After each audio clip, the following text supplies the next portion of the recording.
Welcome back, everyone, to another episode of the Inside the Distance podcast, Contender Series edition. Yes, that's right. Contender Series is finally back. Our moneymaker is here this week, Wednesday night on ESPN Plus. But my man, Aaron, the dog, is with us. How's it going, my man? What's going on? Hey, yeah, it's good to be back with a little brief revisit to the Contender Series. I'm glad it's back. I'm glad we have two breakdowns to do a week. Absolutely, man. I loved it. I missed it. I missed it a lot, actually. Yeah, definitely. It needs to just stay and not go anywhere, especially during COVID. Just keep it going. I know. Yeah. More the better. I'm doing great, man. Monday, a little tired, but other than that, doing great. But before we get into it, what are your thoughts on this past weekend's fights? How do you think everything went down? And our last hurrah with Anderson, the Spider Silva. Yeah, obviously the Silva one was tough. I wanted to see him go out on top, and I did pick him to go out on top. First few rounds, it was looking really, really nice, honestly. I was pretty happy with what I was seeing, and then he just really has not corrected the issue that seemed to get him against Chris Weidman with that chin up, and it's continued to cost him. He's 45 years old. I'll admit he looked like he was in tremendous shape, though. So He did. He really did. And I mean, I don't know what this really does for Uriah Hall. I don't think much, but Uriah Hall will get someone he'll lose to. Yep. Next. And then we'll move on from Uriah Hall again, and he'll go over to Bellator and compete for a middleweight title. Yeah, I mean, when it comes to Uriah Hall, he's saying Israel Adesanya is cherry picking his fights. I absolutely have no idea what this man is talking about. He ran through the entire middleweight division. I don't know why Uriah Hall thinks he's gonna talk his way into a fight with Izzy. I mean, he's not even on his level. Let's be real here. No, I don't think that's not happening either. Wasn't there someone else on the card who was like trying to call it? Was that him who was calling? No, it's Kevin Holland too. Another. Yeah, those two should just fight each other. They should. I mean, might as well. I mean, they're pretty much in the same boat between the two of them. Yeah. Gives Kevin Holland a name that he can actually fight for once instead of getting all these short notice replacements. It's nothing to his fault. He's going in there, fights are falling through, but it is what it is. But I forgot what I was gonna say. I don't know. I totally forgot. But but we're back. We're back with some Contender Series fights, and we actually got some. We got some betting lines too. The lines, fresh lines that just dropped on Bet Online. So at least we got some lines for you guys too to go off of, and just instead of just talking about the fights. But and they're on Wednesday this week. Yes, Wednesday because of presidential elections. So let's just get right down to break down this card. It's gonna be a little quick one because we only got a couple fights here. Mm-hmm. All right. I don't have a betting line on this first fight, but our first fight on the card is a fight at heavyweight between Jared Vanderaa, I think, and Harry Hunsucker. It looks like Vanderaa is a 10-4 heavyweight, and Harry Hunsucker is a 6-2 heavyweight. Who do you got? Well, I got to watch a lot of Harry Hunsucker fights. Really? So there's quite a few on YouTube. So basically, he's kind of just a smaller heavyweight, like of around 240, but honestly, probably could be a light heavyweight if he tried really a little harder. One of the fights I watched was against Dontel Mays, which he looked like he was like absolutely shrimped compared to that guy. Like he looked so small compared to Dontel Mays, who, if you remember, has been to UFC a few times. Isn't a particular. Dontel Mays is actually fighting next week.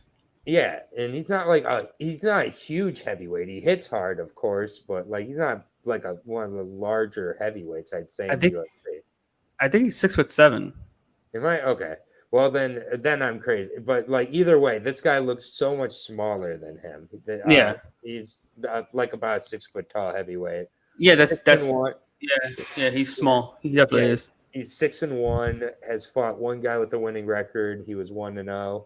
Or beat one guy with a winning record. He was 1-0. Other than that, his last win was over a guy who was 9-14. He just took him down like Kimura'd him, and before the Kimura was even cranked at all, the guy was tapping. So that was the level of competition he was facing. And Jared Vandera, or however you say his name, he kind of Yeah. looks like a very, very, very, very, very note that was 5 varies. Poor man's Stipe Miocic, I'd say. So kind of like a kickboxer who can mix up a potential takedown, maybe has a little more of a submission game, but either way, I think that Vandera looks to keep this on the feet. He has a significant reach advantage. I believe he has an 83-inch reach, and his opponent, I bet, is somewhere in the mid 70s. So I'll take the more experienced, more battle tested, more well rounded Vandera to get the. I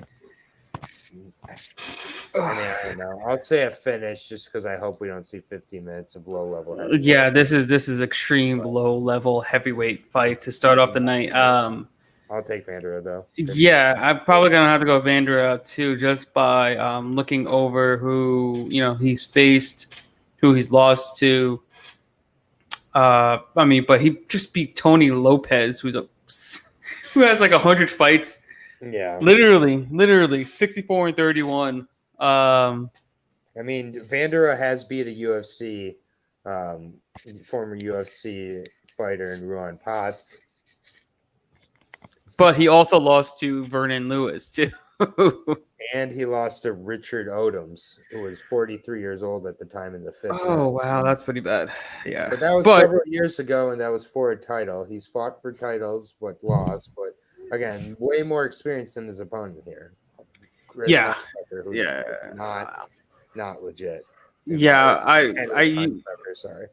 You'd have to go with Harry Hunsucker. Yeah, no, you got to go with Jared Vandera. But there's absolutely no way I'm betting on this fight whatsoever. I don't even have a line on it too for good reason. So yeah, I don't want anything to do with this fight, but I'm choosing Vandera to probably win by knockout in the first round. Okay. Most likely. All right. Next up, we have a fight at 145 pounds between Vince Murdoch and Luis Saldana. Right now, Murdoch is a plus 130 underdog, which is insane to me. And the comeback on Luis Saldana is a minus 160 favorite. Who do you got?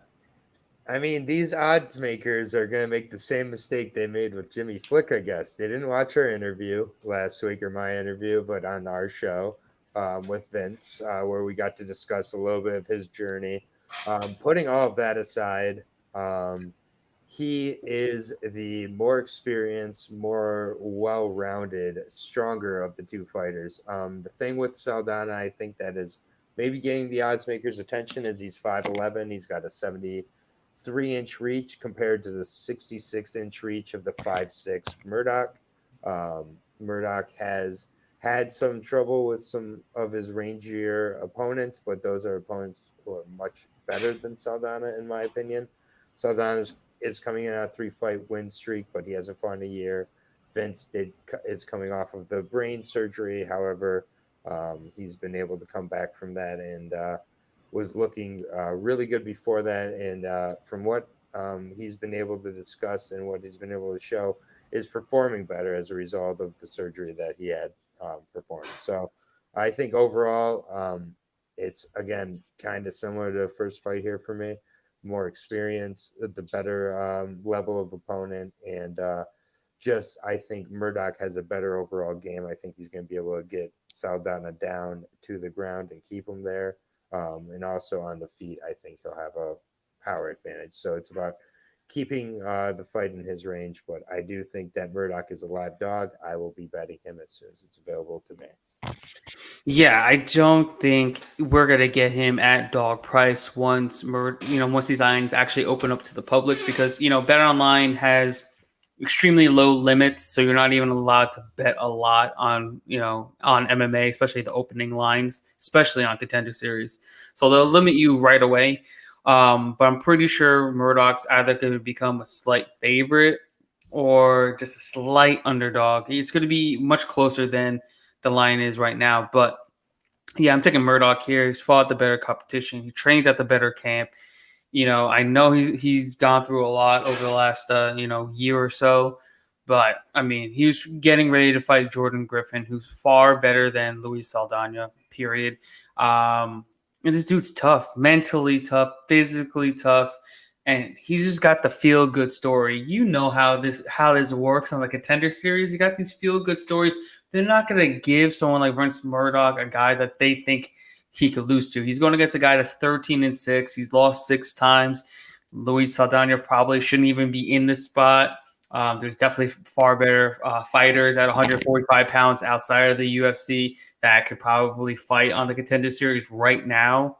I mean, let's be real here. I'm taking Vince Murdoch here, and if we're Yep. able to get him as a dog money, I think that's a fantastic play. Absolutely fantastic. Yeah, I think he's gonna put on a show, and I'm really looking forward to it. Aaron the Murdoch dog, I'll take him at dog price all day. Jim Seriously. Flick was a dog when we got him as well. Yep. Plus, I believe about a plus 130, plus 135. Yep. So Easy that might money be, too. yeah, Easy money. that's a dog that everybody should be lining up to get.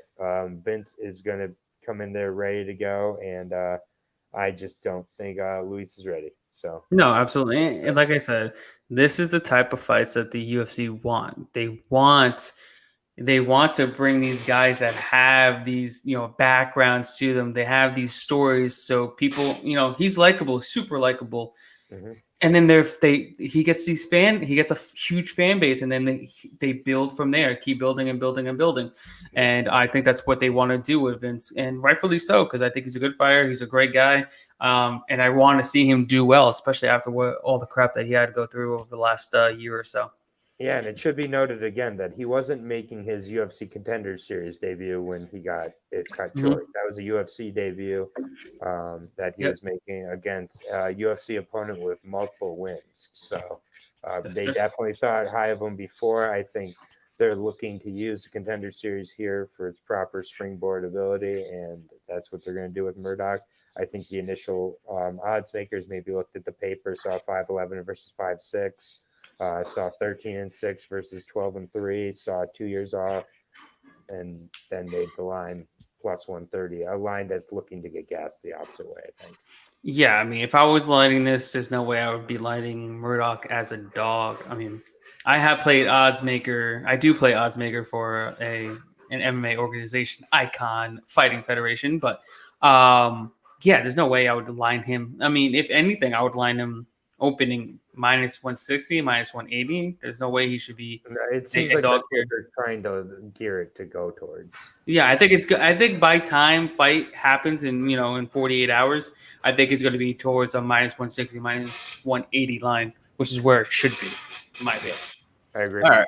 All right. Next up in the women's strawweight division, we have a fight between Pauline Macias, I believe, and Gloria De Pola. Right now, Macias is a minus 155 favorite, and Paula is a plus 125 underdog. Who do you got? So I think that so you said Macias is the favorite. Yeah, she's a minus 155 favorite. Okay, so I mean, I was able to see a little bit of both these girls, and Gloria kind of is more the brawler of the two. She's got a little more power. She's gonna be the bigger of the two opponents, but Macias is, or Macias, Pauline Macias is I don't gonna know. be. She's like the more of kind of just a Jessica Aguilar type is what she reminds me of. Just kind of a grab, lay on you. She doesn't really go position over submission. She's used to being the smaller girl in most of her fights. In her last fight, when she was the bigger girl, she fought a girl that's like 5 foot. She actually kind of struggled with that. So I think she's more comfortable here, and she should get a decision win. It's not going to be very exciting, but yeah, I'll take Pauline Macias to be able to use her grappling, stick her to a cage, get her down 2 to 3 times. I think in this fight as well, win a decision. Yeah, to be honest, I have absolutely no read on here. So yeah, I'm gonna go with what you got because I wasn't able to really look too much into this fight. I know the next two fights, so I got a better read on those two. Yeah, no, this isn't exactly a barn burner of a fight, I'll admit, but I think that overall that's kind of where I see it. Macias is pretty small. She probably could do well in the atomweight division, but that doesn't exist. So she's used to being a smaller grappler and getting inside on these bigger girls. But I mean, Paula also has really, strong striking. She can finish in any round also. So that could happen, but I don't see it happening. All right, let's move on to the welterweight division in a fight between Ignacio Bahamondes and Edson Gomez. Right now, Bahamondes is a minus 400 favorite, and the comeback on Gomez is a plus 300 underdog. Who do you got? Yeah, I got Bahamondes.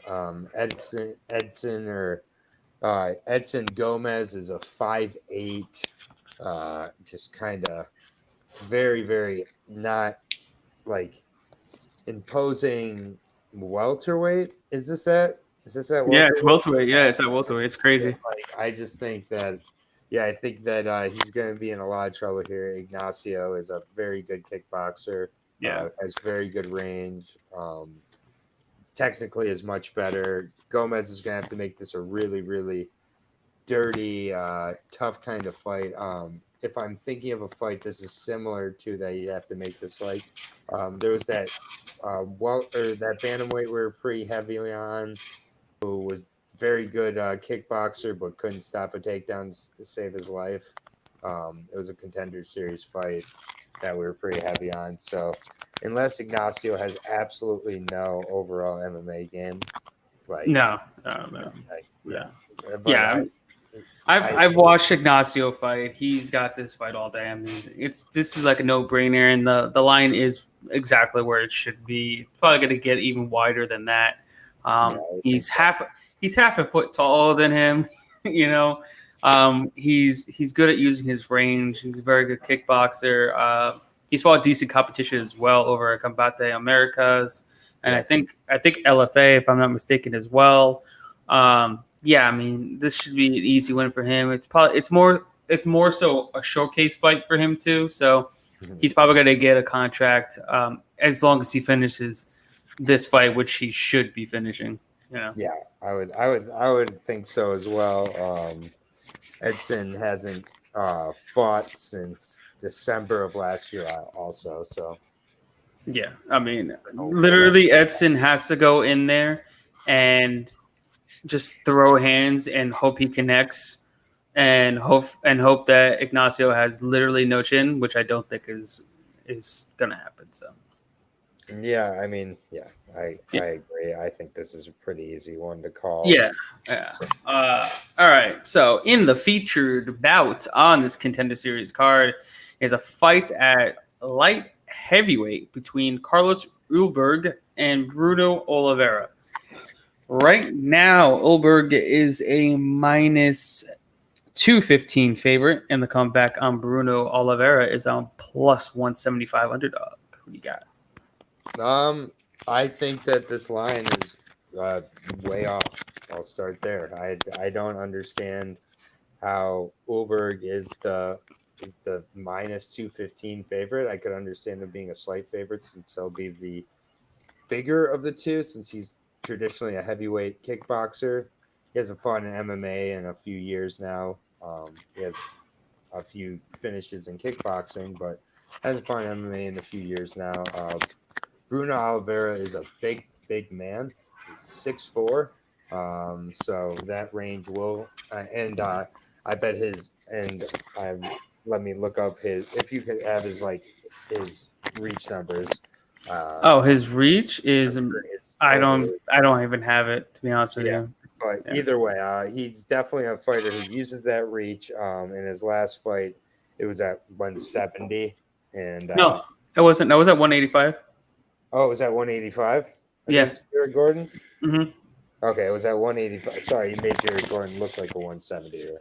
He really did. And, he absolutely beat the hell out of him for 1 minute before the fight was stopped. The fight didn't even last a minute; it lasted 53 seconds. It should have lasted much less than that, but the ref was just pure incompetence and let Gooden almost die in there. Yeah, but either way, he's 8-1 overall. He does have an arm triangle finish, so I do think that he'd be wise not to make this an exclusively kickboxing fight because Ulberg does hit much harder than he does, and he's much longer, or not much longer, but I'm assuming he's going to be longer than him and definitely just bigger and stronger than him overall. But I do think where Bruno can have a potential advantage is on the ground in mixing this up overall. So I'm going to take a shot with the dog here. I just think 2-0 is too soon to be fully invested in a minus 215 favorite here. And I think Oliveira is going to be able to hang in there on the feet, but on the ground there's going to be a skill disadvantage, and I see a submission win for Oliveira. Yeah, this is gonna be a really good fight because Ulberg is coming from city kickboxing. That whole squad: Israel Adesanya, Dan Hooker, Alexander Volkanovski. The list goes on and on. Just a massive, one of the best, striking camps out there. Period. Bar none. One of the best striking camps. This man is, I think, 3-0 in kickboxing. All 3 fights have been finishes, all by knockout. He's 2-0 as an MMA fighter as well. Hasn't fought MMA in 2 years. Obviously hasn't beaten anybody in MMA. Hasn't really beaten anybody in kickboxing either. None of his wins were early in those kickboxing fights either. So it's not like this guy has one-punch knockout power, because if he had a one-punch knockout power, he'd be finishing these Joe Schmoes in these kickboxing matches in the first round. He's been rocked in a few of the kickboxing matches as well. Oh, really? To be honest, I haven't really seen it. He got rocked with a pretty good wheel kick in one of them. Damn. But with that said, he's going against a guy that's had 9 MMA fights. Not kickboxing, MMA, that's mixed martial arts, that's everything compiled into one. And I've met Bruno Silva. That dude is huge. When I saw him, I'm just looking up at him because he's damn tall. Cool dude, really down to earth. But yeah, the dude's in phenomenal shape, and I was just wondering how he even made 185. I think 205 sounded about right. I don't even know. Like I said, I don't know how he made 185. 205 looks like he's probably going to be, bigger than he normally would look at 185. But yeah, I mean, we're getting good dog money on a guy that has triple for almost 5 times. Yeah, about 5 times the experience. 5 times the experience. This guy has 2 MMA fights. 2. He's 2-0, and he hasn't fought in MMA in 2 years. So Bruno Silva goes in there with a good game plan of mixing it up. Go for grappling. Use the elbows like he did against Jared Gooden. Get in the clinch. Use the tie clinch. Get him down. Use some ground and pound. Use some submission attempts. Just wear on him. I think he takes this all day. I mean, plus 175. And I think, Ulberg here is just the line's inflated because of where he's training and what you're pretty much going to get from him, considering he's a 3-0 kickboxer with all 3 wins via knockout. So, yeah, I think we're going to get a good line here on Bruno Silva as a dog. Oliveira. I'm sorry. Yeah, Bruno Oliveira as a dog. My bad. Yeah. Yep. Definitely. I mean, if Bruno Oliveira and Vince are dogs, those are my plays, and I'm very happy with them. Yeah, and then you can just throw in What's his name? Bahamondes. Yeah, because that's a no-brainer win. I mean, there's no way he's losing that fight. Yeah. If he loses that fight, then he should just quit MMA altogether. It's like they're giving him a win on the silver platter. Like, here you go, take it. Yep. There you go. But I mean, I'll take it. I'll take some Wednesday night fights since Tuesday Absolutely. the election. They're pushing it back, and then next Tuesday the Contender Series is back to Tuesday, and on Thursday, of course, we've got our breakdown of this Saturday's card, which Yes, is sir. a little more finesse this week than last week, in my opinion. But there's still Other than some fuckery, last weekend was pretty much a breeze. Mm-hmm. Fucking fights will happen. This is why friends don't let friends bet Bobby Green fights. Yeah, but it's like we can't go and say we're not gonna bet a guy because they don't give him wins by decision. That's just ridiculous. Because if people weren't so damn incompetent in doing their fucking job, I'm like, come on, it's complete and utter bullshit. Talking about MMA judging being incompetent, of course. It is. It's complete incompetence. It's ridiculous. This man doubled this man up on strikes for 3 rounds. Not just total strikes. We're talking about significant strikes. Doubled him up. There's no way this man lost a single round of that fight. And just incompetence, pure incompetence. With that, we have come to the end of our Contender Series breakdown. Thank you, everybody, for joining us. Garrett, where can they find you? Oh, man, you guys know where you can find me. But before you can find me, we had to shout out these sponsors. These awesome sponsors we got over here, over there. Head over to manscaped.com to get the best male grooming products on the market. Use promo code TFTA20 for 20% off your order plus free shipping. Also, guys, head over to Just Blaze Clothing. Get the dopest gear out there. They got some cool new warm weather gear for you guys to look fresh. Use promo code TFA10 for 10% off your order. From my man Aaron, where can they find you? You can find me over getting a haircut soon, but besides that, Aaron Jay Brooks over on Twitter. You can find me here, hopefully doing a few interviews, but as the week progresses. But if not, we'll be back on Thursday night, p.m. Eastern Standard, I believe Eastern Standard Time, to break down the latest UFC card main evented by my boy, my cash cow, Glover Teixeira against Thiago Santos. Will I be picking Glover Teixeira for this card? That remains to be seen. Tune in on Thursday. But until then, enjoy the fights on Wednesday night. Go Vince Murdoch.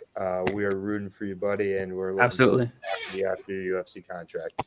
Absolutely. Guys, you know where to find me at Fight Analysts on Twitter and The Fight Analysts on Instagram and Facebook. Guys, head over to thefightanalyst.com and get my package right now. My max bet for this weekend already took flight. If you guys were watching me on social media, I told you guys my max bet. He's going to take off from Sunday. I already said it, from Sunday. This guy's going to take off. The line was going to be skyrocket. Already jumped up about 75 cents within 24 hours time. And it's just going to get worse. Looking for a first-round finish again for this person. And it's just going to happen. But with that said, we will see you all Thursday night, 8 p.m. Eastern Standard Time. Until next time, we'll see you. You guys have a great night. Adios. Peace.